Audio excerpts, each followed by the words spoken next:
Diploma ইঞ্জিনিয়ারদের জন্য বহু আলোচিত দশম গ্রেড উন্নত করার প্রস্তাবে ঘিরে নতুন করে উদ্বেগ তৈরি হয়েছে।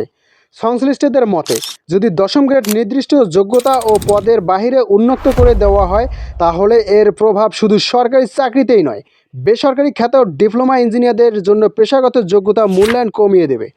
ডিপ্লোমা ইঞ্জিনিয়ারদের দীর্ঘদিন ধরে কারিগরি শিক্ষা স্বীকৃতির দায়িত্বের সঙ্গে সামঞ্জস্যপূর্ণ বেতন কাঠামো এবং ন্যায্যতা পদমর্যাদার দাবিতে আন্দোলন করে আসেন। তাদের যুক্তি, মাঠ পর্যায়ে বাস্তব উন্নয়নের কাজে ডিপ্লোমা ইঞ্জিনিয়ারদের ভূমিকা গুরুত্বপূর্ণ হলেও বেতন, গ্রেড ও পদোন্নতি তারা বৈষম্যের শিকার হচ্ছেন। বিশেষজ্ঞরা বলেছেন, যদি দশম গ্রেড সবার জন্য উন্মুক্ত করা হয়, তাহলে ডিপ্লোমা ইঞ্জিনিয়ারদের আলাদা যোগ্যতার স্বীকৃতি নষ্ট হবে। এর ফলে সরকারি কাঠামো অনুসরণ করে প্রাইভেট সেক্টর ও ডিপ্লোমা ইঞ্জিনিয়ারদের বেতন ও পদমর্যাদা কমে যেতে পারে, যা দীর্ঘমেয়াদী কারিগরি শিক্ষা নির্ভর সাহসী করবে।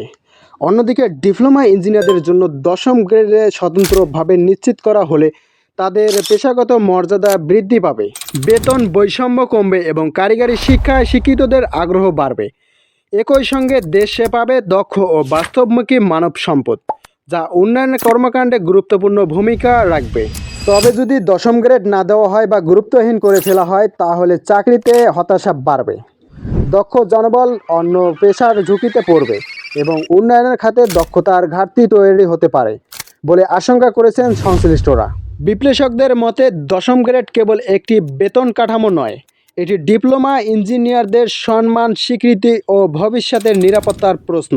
তাই এই বিষয়ের দ্রুত সময়োপযোগী ও ন্যায্য সিদ্ধান্ত গ্রহণের এখন দাবি।